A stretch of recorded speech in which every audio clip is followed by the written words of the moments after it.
ना इधर ना उधर, सीधे मुद्दे पर नजर। और क्या है आज की खबर, आप देखना शुरू कर चुके हैं न्यूज़ 18 आपके पुनीत के साथ। मेरे वरिष्ठ सहयोगी अंकुर जी भी मौजूद हैं मेरे साथ, और हम बात कर रहे हैं भारत और पाकिस्तान के बीच बने हुए टेंशन की, कि ये टेंशन और बढ़ता हुआ जा रहा है क्योंकि कुछ घटनाक्रम हाल में जो हुए हैं उसकी वजह से पाकिस्तान की तरफ जो है वो चिंताएं बढ़ती जा रही हैं। पानी का मसला हो या दूसरी चीज़ें हों, इसके अलावा अगर क्षेत्रीय संतुलन की बात की जाए तो कैसे उसको बनाया जा रहा है, पाकिस्तान के खिलाफ कौन खड़ा हो रहा है, या पाकिस्तान को क्या किसी का सपोर्ट भी मिल रहा है, इन सभी पहलुओं पर हम बात करने वाले हैं। एशिया में भी बड़ी हलचल मची हुई है और यूरोप तक हलचल मची हुई है, उसी को लेकर भी अब चर्चा कर लेते हैं कि क्या असर, कहाँ कौन मूव कर रहा है, कैसी चीज़ें निकलकर सामने आ रही है। तुर्की जो है, तुर्की ने अपना वॉरशिप पाकिस्तान के समंदर की तरफ भेज दिया, ये खबर आई। देखिए ये, हाँ, मैंने जब नाम लिया था तुर्की का नाम भी लिया था कि ये तुर्की चाहता क्या है बेसिकली, तुर्की खुद समझ नहीं पा रहा। एक तरफ वो चाहता है कि इंडिया से टूरिस्ट आएँ, एक तरफ वो चाहता है कि इंडिया से जो टर्किश एयरलाइंस है उसके सबसे ज़्यादा यूरोप की फ़्लाइट्स हैं, तो उसने इंडिगो के साथ समझौता किया है कि जो भी लोग यूरोप जाना चाहते हैं तो हम गेटवे हैं यूरोप का, कुछ लोग टर्की आना चाहते हैं उनका भी हम गेटवे हैं। तो एक तरफ तो टर्की ये चाहता है कि लोग एज ए टूरिस्ट डेस्टिनेशन आए, हाँ। और दूसरी तरफ ये हरकतें हैं कि उसने अपना वॉरशिप जो है पाकिस्तान के कराची, पिछले दिनों जब बात उठी थी कि 6 प्लेन उसके उतरे हैं तो तुर्की ने मना कर दिया था कि हम तो रिफ्यूलिंग के लिए। अब क्या पता कि वो रिफ्यूलिंग के लिए था या कार्गो था, उसके अंदर क्या हथियार थे। इस बार ऐसा नहीं कहा। ये जो नेवल वारशिप आया इस बार नहीं कहा है, लेकिन पिछली बार जो हुआ तो वो ठीक है, कार्गो हो सकता है, लेकिन कार्गो में क्या क्या था ये किसको पता है। नहीं, पहले भी हो सकता था, वो तो उसके बयान की बात है। आप यकीन करें ना करें, और यकीन करना भी नहीं चाहिए मेरे हिसाब से। कोई तुर्की कोई ऐसा मुल्क तो है नहीं कि हमारा दोस्त है। पिछली बार जो प्लेन्स आए थे उस पर स्पष्टीकरण दिया था कि वो तो कुछ ऐसे ऐसे था, लेकिन उसमें भी शक शुबा था कि कुछ भी हो सकता है।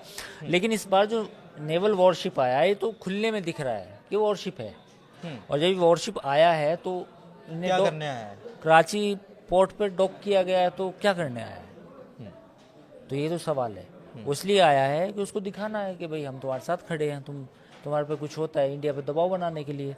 अब पाकिस्तान की तो ये हालत है ना, पाकिस्तान मलेशिया के प्राइम मिनिस्टर को फ़ोन किया उन्होंने, शहबाज शरीफ ने फ़ोन करके कहा कि देखें जी, आप भी मुस्लिम मुल्क हैं, हम भी मुस्लिम मुल्क हैं, और इंडिया हम पे अटैक करने वाला है, कोई स्टेटमेंट दे दे। तो मलेशिया के प्राइम मिनिस्टर का स्टेटमेंट आ गया कि इसकी इंडिपेंडेंट जांच होनी चाहिए, दोनों मुल्कों को रेस्ट्रेन करना चाहिए, लड़ाई ना करें, ये ना करें, वो ना करें। उसी तरह फ़ोन किए जा रहे हैं तुर्की को कि आप अपना नेवल वॉरशिप भेज दीजिए, यहाँ डॉक कर लेंगे, इंडिया अटैक ना करे। तो ये पूरी पोस्टरिंग हो रही है। ईरान के विदेश मंत्री अब्बास अराक्ची, जो ईरान पहले भी कह चुका है कि हम इस मामले में मध्यस्थता करने के लिए तैयार हैं। भारत ने अभी नहीं कहा कि आप आओ बात करो कोई, लेकिन ये खबर आ गई थी तो अभी पाकिस्तान पहुंचे हैं वो, और ये पिछली बार हम डिस्कस कर चुके हैं कि 7-8 तारीख को वो हिंदुस्तान भी आ सकते हैं। कैसे देखते हैं। देखिए, हिंदुस्तान तो आएंगे वो, उनका कंफर्मेशन है कि वो पाकिस्तान के बाद हिंदुस्तान आने का कार्यक्रम है। तो उसमें 2-3 मुद्दे हैं। एक मुद्दा तो जो ये लोकल टेंशन है वो भी है, इंडिया पाकिस्तान एंड ईरान का। दूसरा मुद्दा, और भी मुद्दे हैं जैसे परमाणु कार्यक्रम को लेके है, क्योंकि अब ईरान को ये भी डर सता रहा है कि कहीं इजराइल और अमेरिका अटैक ना कर दें। तो इसमें एक चीज़ ये भी है, बैकडोर डिप्लोमेसी, कि अगर इजराइल के साथ कोई टेंशन होती है तो इंडिया ईरान और इजराइल के बीच में जो बैक चैनल बातचीत हो उसमें कुछ मदद कर सकता है। मतलब तुम हमारी मदद करो, हम इधर मामले में आपकी हेल्प या कहीं ना कहीं मध्यस्थता करके मामले को ठंडा करें। और दूसरा ये भी है कि पाकिस्तान ने खुद मदद मांगी है ईरानियों से। खबर ये है, खबर ये नहीं है, खबर ये है कि पाकिस्तान अब खुद कंट्रीज़ को कह रहा है कि आप बीच में पड़ जाएं और पाकिस्तान चाहता भी यही है। मुसलमान एक हो जाए सारे मुस्लिम कंट्री वो तो है ही, इस्लामिक कार्ड तो है ही पाकिस्तान का, वो तो खेलता ही है वो। पर वो अब ये भी चाहता है कि ये मामला अब ज़्यादा ना बढ़े। ईरान भी तो कहता रहा है कि मुस्लिम ब्रदरहुड के नाम पर हम सबको एक होना चाहिए। लेकिन मुस्लिम फिर वो ब्रदर, शिया और सुन्नी वाला मामला भले ही अलग हो, लेकिन वो कह रहे हैं मुस्लिम, इसीलिए तो वो सऊदी को भी साथ में लेना चाह रहा है काफी दिनों से। लेकिन अब नहीं, तो सऊदी अरब साथ में नहीं जाएगा जब तक अमेरिका है, क्योंकि सऊदी अरब भी पूरी तरह से अमेरिका पे ही डिपेंडेंट है अपनी सिक्योरिटी को लेके, वैसे मसलों को लेके। तो और अमेरिका का मकसद ये है कि ईरान का जो परमाणु कार्यक्रम है ये बंद किया जाए। तो मुझे नहीं लगता कि वो शिया सुन्नी वाला जो बीच में जो गैप है वो इतनी जल्दी भरेगा। तो यही तो मैं कह रहा हूँ कि ईरान शिया और इधर पाकिस्तान सुन्नी। तो पाकिस्तान में शियाओं की हालत क्या है वो ईरान को पता है, तो ईरान का अपना गेम है। ईरान का गेम किसके ऊपर है? ईरान का गेम लिमिटेड गेम है उसका। लिमिटेड नहीं, उनका गेम वहाँ पे है जहाँ अपने विवाद जो हैं, जैसे शिया सुन्नी का पाकिस्तान में विवाद रहा है, तो उसमें ईरान ने कभी हस्तक्षेप नहीं किया। लेकिन बाहर कहीं अगर किसी यहूदी से लड़ना होगा या किसी और कंट्री से लड़ना होगा तो वहाँ वो जहाँ वहाँ पे ज़्यादा मुखर है। तो मुझे लगता है कि ईरान को जाहिर है कि जब आप नेता बनना चाहते हैं तो यहाँ भी ध्यान देना चाहिए कि भाई पाकिस्तान में भी तो शियाओं की हालत बेहतर नहीं है ना। पाकिस्तान में भी तो शियाओं के ऊपर तशद्दुद किया जाता है। नेपाल जो है वहाँ पर प्रदर्शन हुआ है और नेपाल में ये कहा गया कि भाई जो पर्यटक मारे गए उसमें नेपाली भी, और नाम पूछ कर धर्म पूछ कर मारा गया, हिंदू हो। नेपाल में भी ये मांग हो रही है कि कोई बड़ा एक्शन लिया जाए पाकिस्तान के खिलाफ। ठीक है नेपाल में, लेकिन नेपाल उस जाहिर है नेपाल उस तरीके से पोजीशन में नहीं है। पर नेपाल एक चीज़ कर सकता है कि काफ़ी पाकिस्तानी टूरिस्ट के वीज़ा के नाम पे नेपाल जाते हैं, तो नेपाल को उनकी पूरी जांच करनी चाहिए, अपने एयरपोर्ट्स पे सिक्योरिटी टाइट करनी चाहिए और अपना जो इमिग्रेशन सिस्टम है उसको बेहतर करें। क्योंकि काफ़ी पाकिस्तानी टूरिस्ट जितने भी एंटर होते हैं इंडिया से, इंडिया में या बांग्लादेश में, पाकिस्तानी ISI तो उस खेल में माहिर है, तो वो यहीं से आते हैं। नेपाल तो एक उसका सेंटर भी रहा है। नेपाल सेंटर भी रहा है, और अब जो नेपाल और इंडिया का बॉर्डर है, जो तराई का इलाका है, तो वहाँ पे तो पिछले काफ़ी समय में मुस्लिम पॉपुलेशन और ये अवैध मस्जिदें और अवैध मदरसे काफ़ी बने हैं। तो वो इलाका है जो उसके लिए ISI के लिए ब्रीडिंग ग्राउंड रहा है। तो मुझे लगता है कि नेपाल अपना इमिग्रेशन सिस्टम और अच्छा करे। तो एक कुछ चीज़ें और जल्दी मैं आपसे जानना चाह रहा हूँ। श्रीलंका बांग्लादेश का क्या इस मामले को लेकर रुख रहने वाला है अगर कुछ एस्केलेशन जैसी चीज़ें बनती हैं? देखिए, दोनों कंट्रीज़ ने पहले तो मजम्मत की थी, लेकिन बांग्लादेश में चूंकि अभी एक गवर्नमेंट लेजिटिमेट गवर्नमेंट नहीं है, तो वहाँ अलग अलग सुर आते हैं। अभी परसों मोहम्मद यूनिस के एक एडवाइज़र थे, उन्होंने कहा कि अगर पाकिस्तान जो है इंडिया पाकिस्तान पे हमला करेगा तो हम जो है चीन के साथ मिलके इंडिया पे हमला कर देंगे और नॉर्थ ईस्ट को आज़ाद करा लेंगे। तो ये बेतुके बयान बाद में सरकार ने पल्ला झाड़ा, लेकिन ये बेतुके बयान वहाँ से आते रहते हैं। तो चूंकि अब मोहम्मद यूनिस की कोई लेजिटिमेट गवर्नमेंट नहीं है, इस कंडीशन में है, वो इस स्थिति में नहीं, बिल्कुल नहीं है, वो गलतफहमी में है। श्रीलंका तो कोई नहीं, वो तो अब भारत का सपोर्ट करता है। श्रीलंका इस मामले में कुछ ज़्यादा भूमिका है नहीं। लेकिन इन्वेस्टमेंट चाइना का भी उधर नहीं, चाइना का इन्वेस्टमेंट घटा है। अब चीज़ें बदली हैं पिछले 1-2 सालों में। जब बोझ बढ़ गया, कर्जा हो गया चाइनीज़ कंपनी का, तो नाउ श्रीलंका को समझ में आया है। और श्रीलंका का जो टूरिज़्म है वो पूरा इंडिया डिपेंडेंट है। हर साल लाखों इंडियंस जाते हैं वहाँ टूरिज़्म में, तो उसको मालूम है कि जहाँ से ज़्यादा इकोनॉमिक डिपेंडेंसी है तो उसके साथ संबंध बिगाड़ के क्या मिलेगा। US की तरफ से क्या इंडिया के ऊपर प्रेशर है इस मामले को ज़्यादा लंबा ना खींचने जैसी परिस्थिति को लेकर ट्रंप की तरफ से? मुझे लगता है कि US वाले मामले में दो चीज़ें हैं। एक तो US का जो US एक तो चारों तरफ से फंसा हुआ है। इधर इजराइल ईरान का मसला है, उधर यूक्रेन का मसला है। तो US अभी इस पोजीशन में नहीं है कि वो दोनों को उस तरीके से बीच में पड़े। लेकिन हाँ, एक दफ़ा अगर लड़ाई शुरू हो जाती है या कुछ ऐसी काइनेटिक एक्शन होता है तो उसके बाद इंटरवीन कर सकता है। लेकिन US की तो आदत है फटे में टांग अड़ाने की। लेकिन एज ऑफ नाउ अभी कुछ ऐसा दिख नहीं रहा कि US अभी प्रीएम्प्टिव मेजर्स लेगा। प्रीएम्प्टिव मेजर्स से मेरा मतलब है कि US अभी कुछ ऐसे करेगा, तो अभी ऐसा नहीं लग रहा। बाद में ले, जब ये कुछ काइनेटिक एक्शन हो जाए वो एक अलग बात है, बट राइट नाउ अभी ऐसा नहीं लग रशिया रहा। रशिया की क्योंकि अभी वहीं पर मॉस्को में बैठ के पाकिस्तान के जो डेलीगेट हैं उन्होंने कह दिया कि हम परमाणु हथियार तक चलाने की ताकत रखते हैं। देखिए, ये बयान एक बार रशिया ने दिया था कि हम परमाणु हथियार दबा देंगे, पुतिन ने बोला था, तो उसकी पूरे यूरोप ने कंडेमनेशन की थी, अमेरिका ने भी कहा था। पाकिस्तान का एक एम्बेसडर रूस में बैठ के रशियन टेलीविज़न पे आरटी पर ये बयान देता है कि हम परमाणु अटैक कर सकते हैं, कर देंगे।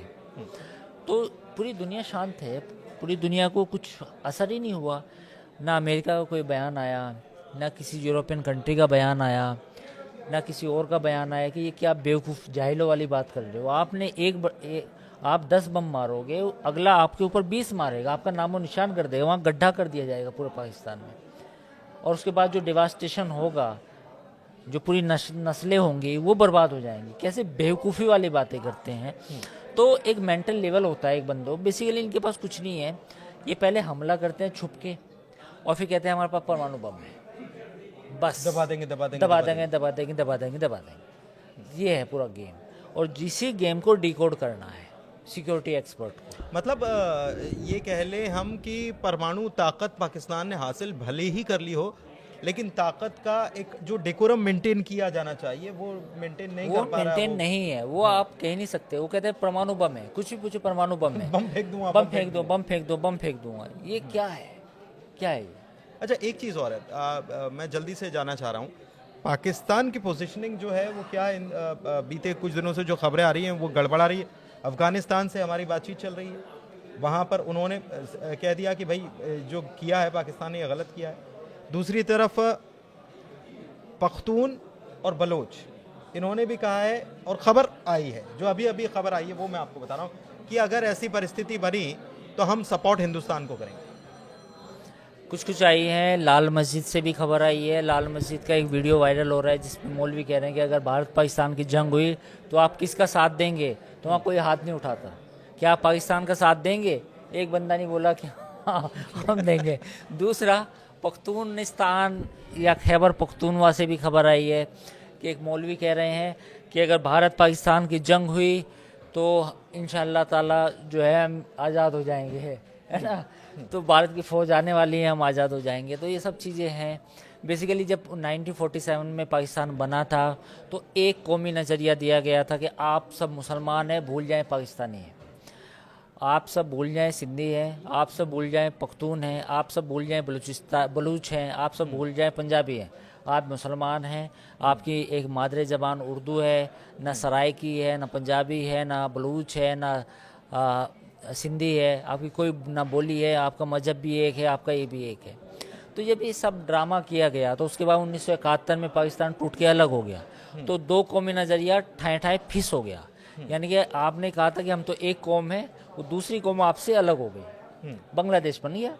बांग्लादेश ने कहा कि भैया हम तो बंगाली हैं, तुम जाओ, तुम पंजाबी हो, तुम अपनी भाड़ में जाओ, हम बंगाली हैं, हम जा रहे हैं। तो बंगाली चले गए। अब इनका वो जो चूरन था एक कौमी नज़रिया, हम सब मुसलमान हैं, हम सब पाकिस्तानी हैं, हम सब असर खत्म हो गया। हम उर्दू बोलते हैं। तो अब ये बाहर आ रहे हैं चीज़ें धीरे धीरे। अब बाहर आ रहा है कि भाई बलूचों पे तुमने इतना तसद्दुद किया, वहाँ सड़कें नहीं हैं। बलूचिस्तान के किसी भी शहर में चले जाए, वहाँ सड़कें नहीं है। सबसे बड़ा क्षेत्र है और वहाँ पे ऐसे बढ़िया बढ़िया मारते हैं जी। बलूचिस्तान में तो इतने मिनरल्स हैं। अरे मिनरल्स तो बाद में आएंगे, पहले आप उन्हें पीने का पानी देते। खैबर पख्तूनवा में पश्तून इनसे नाराज़ हैं, ठीक है। इधर सिंधियों का पानी जो है साउथ पंजाब में लेके जाना चाहते हैं। सिंधी में कराची की ऐसी तैसी कर दी इन्होंने एथनिक वायलेंस में। तो करा क्या इन्होंने, पंजाबी आर्मी ने करा क्या कि हिंदू हमारे दुश्मन है, हिंदू हमारे दुश्मन है। ये राग इन्होंने पिछले 77-78 सालों में यही अलापा है कि हिंदू ये इस हिसाब से तो बहुत छोटा सा क्षेत्र रह जाएगा, क्योंकि अगर खैबर पख्तूनख्वा हुआ या बलूचिस्तान हुआ जो सबसे बड़ा इलाका है, अगर ये सब हो गया, पीओके इधर खिसक गया, क्योंकि राजनाथ सिंह ने बड़ा बयान दे दिया। उन्होंने कहा कि जो देश के लोग चाहते हैं, आपके मुंह में घी शक्कर अगर ऐसा हो जाए कि, लेकिन ये है कि पाकिस्तान एज ए नेशन तो फेल है। एज ए नेशन आपने जितने भी एथनिक ग्रुप्स थे, एथनिक लैंग्वेज थी, किसी का सम्मान नहीं किया। दूसरी तरफ आप इंडिया को देखें, इंडिया में सब मजहबों का, लैंग्वेजेस का सम्मान है। इख्तलाफ हैं, आपस में मनमुटाव हैं, लेकिन वो एक दायरे में है, वो कॉन्स्टिट्यूशन के दायरे में है। आपको अपनी आवाज़ उठाने का हक है। आज बलूचिस्तान में मेहरांग बलोच जो वहाँ की नेता थी, पिछले 1.5 महीने से जेल में बंद है, कोई खबर नहीं है, कोई कोर्ट में प्रोड्यूस नहीं की गई, उन पे नेशनल सिक्योरिटी एक्ट लगा दिया गया, कोई सुनवाई नहीं है। अगले 6 महीने बंद रखे फ़ौज, अगले 8 महीने बंद रखे, 1 साल रखे, कुछ फ़ायदा नहीं है। आज मैं देख रहा था उनका बयान, बलूचिस्तान के एक नेता हैं अख्तर मेंगल। अख्तर मेंगल ने कहा है कि पाकिस्तान की फ़ौज ने बलोच लोगों पे इतना जुल्म किया है कि उनकी आने वाली 10 नस्लें भी याद रखेंगी। ये अख्तर मेंगल का बयान है। अख्तर मेंगल ने कहा है कि आने वाली हमारी 10 नस्लें भी इस जुल्म को याद रखेंगी।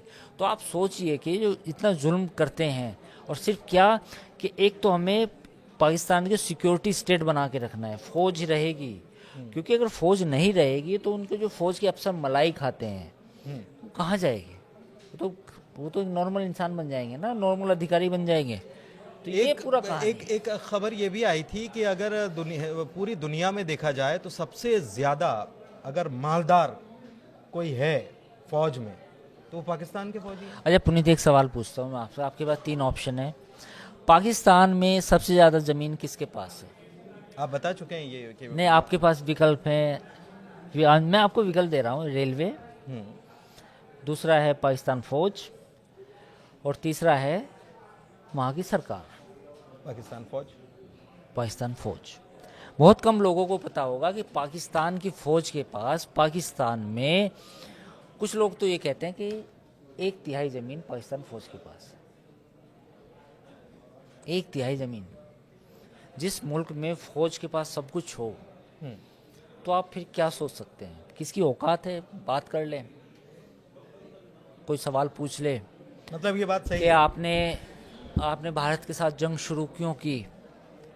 आपने हमें इस मुल्क को इस नहाज पे क्यों लेके आ गए कि हमें जंग करनी पड़ रही है इंडिया के साथ? हम अपने बच्चों की एजुकेशन पे खर्च करते, हेल्थ पे खर्च करते। पाकिस्तान में जो पॉपुलेशन एक्सप्लोजन है, 25 करोड़ हो चुके हैं, इन 25 करोड़ लोगों की भलाई के लिए काम करते। आपने क्या कर दिया कि बस इंडिया अटैक करने वाला है, चलो बॉर्डर पर। चलो बॉर्डर, ठीक है। तो आप समझ गए होंगे क्या हम कहना चाह रहे हैं, क्या चीज़ें हैं, क्या परिस्थितियां बन रही हैं, कौन कैसे स्टांस ले रहा है। पूरी बिसात बिछी हुई है, मोहरे अपनी चाल चल रहे हैं, हम आपको इससे बाखबर कर रहे हैं। फिलहाल इस चर्चा में इतना ही।